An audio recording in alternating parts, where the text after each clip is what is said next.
আব্দুল্লাহ বিন উবাই নামাজ পড়তো, রোজা রাখতো, হজ করতো, সব কিছু করতো, কিন্তু বিশ্বনবীকে নেতা বলে সে স্বীকার করত না।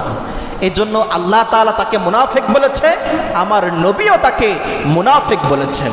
আল্লাহ তাআলা সূরা কাফিরুন দিয়েছেন 3 লাইন, আর মুনাফিকুন দিয়েছেন 19 লাইন। তাহলে বোঝা যায় ইসলামের ক্ষতি কাফেরের চেয়ে মুনাফিক বেশি ক্ষতি করেছে। এই জন্য তাদের সম্পর্কে আল্লাহ তাআলা 19 লাইন লিখেছেন। কাফের দেখলে চেনা যায়, কিন্তু মুনাফিক দেখলে চেনা যায় না।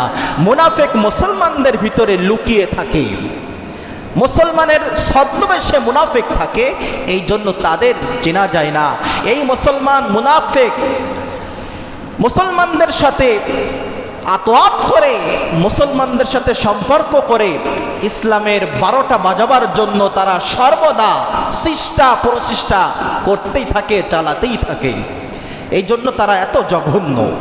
আল্লাহ তাআলা এই জন্য তাদের সম্পর্কে কুরআনুল কারীমের ভিতরে 19 লাইনের একটা সূরা আল্লাহ তাআলা নাজিল করে দিয়েছেন।